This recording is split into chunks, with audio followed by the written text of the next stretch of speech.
আর যাদবপুর বিশ্ববিদ্যালয়ের যে রাত্রিবেলা যে নৈশপ্রহরী যেখানে যেখানে ছাত্রছাত্রীদের ব্যক্তিগত গোপনীয়তা লঙ্ঘন হবে সেখানে কোনোভাবেই সিসিটিভি লাগানো যাবে না।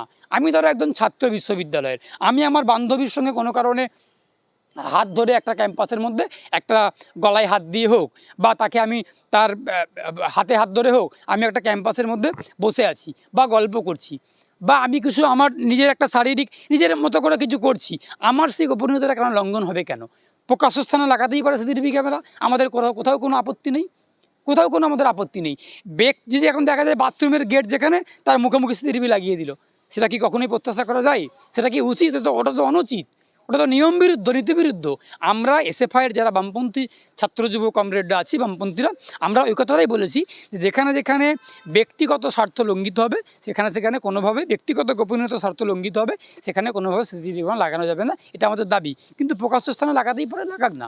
আসলে তৃণমূল কংগ্রেস বিশ্ববিদ্যালয়ের ছাত্রছাত্রীদের, শিক্ষক শিক্ষিকাদের, উপাচার্যদের নিরাপত্তা দিতে পারছেন না, নৈশপ্রহরী নিয়োগ করছেন না, নাইট গার্ড নিয়োগ করছেন না, গার্ড নিয়োগ করছেন না, শিক্ষক শিক্ষিকা নিয়োগ করছেন না, অধ্যাপক নিয়োগ করছেন না, অশিক্ষক নিয়োগ করছেন না, সমস্ত ক্ষেত্রে শূন্যপদ, হাজার হাজার লক্ষ লক্ষ শূন্যপদ। এসব থেকে নজর ঘোরানোর জন্য এখন সিসিটিভিটাকে কাট করে এগিয়ে যাওয়ার চেষ্টা করছে। বা রক্ষী নিয়োগ করতে হবে পশ্চিমবঙ্গ সরকারকে, যে রক্ষী নিয়োগ করতে হবে তা কিন্তু করছেন না, যার ফলে একটা যাদবপুর বিশ্ববিদ্যালয়ের মতো বিশ্ববিদ্যালয়, ভারতবর্ষের শ্রেষ্ঠ বিশ্ববিদ্যালয়, সেরা বিশ্ববিদ্যালয়, সেখানকার নিরাপত্তার খামতি বা নিরাপত্তার একটা ঘাটতি থেকে যাচ্ছে। এই নিরাপত্তার ঘাটতির জন্যই আমরা অতীতে স্বপ্নদীপকে হারিয়েছি, আজকে আমরা অনামিকাকে হারালাম।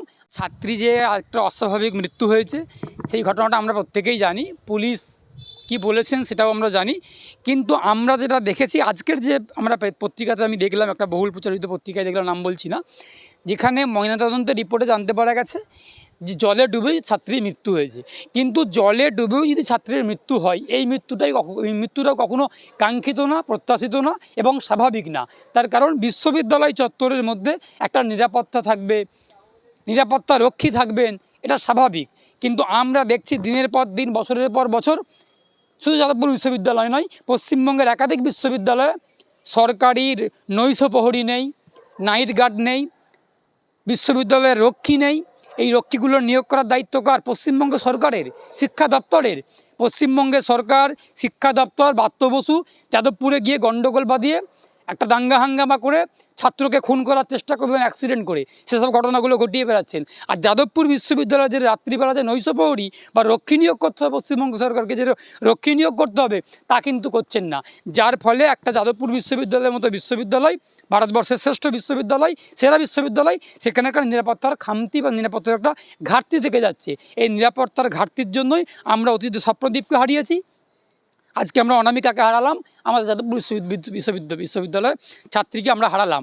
আমরা আবারও দাবি করছি অবিলম্বে যাদবপুর বিশ্ববিদ্যালয় সহ অন্যান্য বিশ্ববিদ্যালয়ে সমস্ত শূন্য পদে নিয়োগ করতে হবে, শিক্ষক থেকে শুরু করে, অশিক্ষক থেকে শুরু করে, নৈশপ্রহরী থেকে শুরু করে, রক্ষী থেকে শুরু করে নিয়োগ করতে হবে। এবং নিরাপত্তা, যে আন্তঃসরকারি নিরাপত্তার ব্যবস্থা, তার ব্যবস্থা পশ্চিমবঙ্গ সরকারকে বা রাজ্য সরকারকে করতে হবে।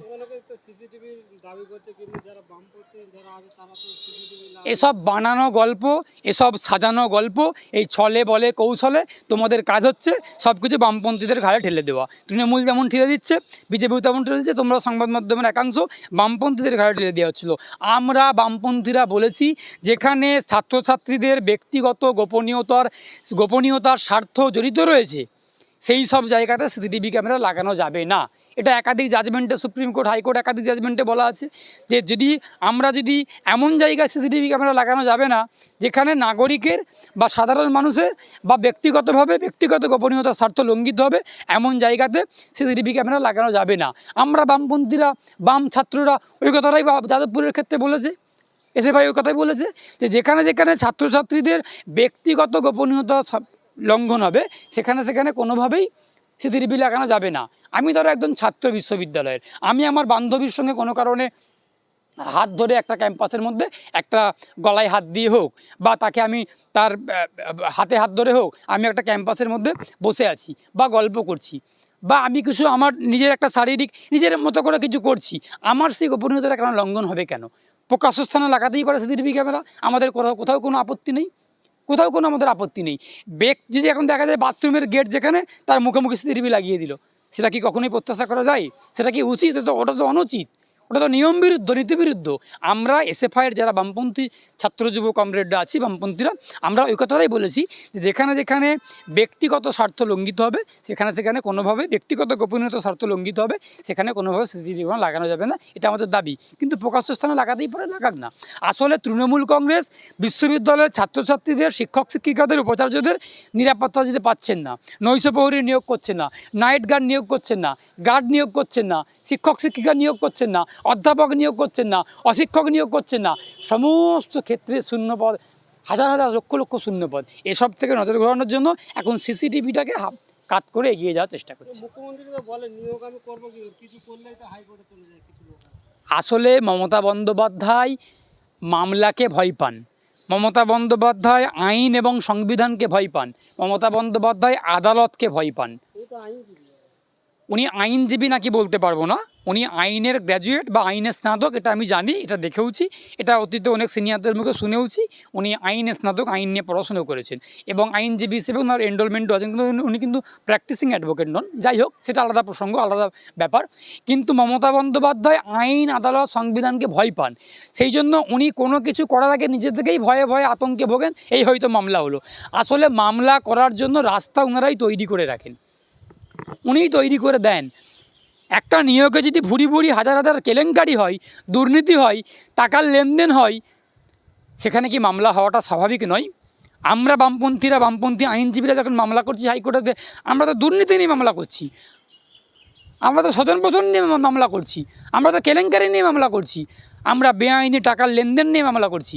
এই মামলাগুলো খুব প্রাসঙ্গিক মামলা, খুব সঙ্গত মামলা। এই মামলাগুলো কি মমতা বন্দ্যোপাধ্যায় ভয় পাচ্ছেন? আমরা করছি গণতান্ত্রিকভাবে, আইনিভাবে মামলা করছি, আর তৃণমূল কংগ্রেস অগণতান্ত্রিকভাবে হিংস্রভাবে হামলা করছেন। আমাদের মামলার সঙ্গে তৃণমূল কংগ্রেস হামলা করছেন। এই হামলা আর মামলার মাঝখানেতে মানুষ সিদ্ধান্ত নেবে আগামী দিনে যে কাকে মানুষ নির্বাচিত করবেন।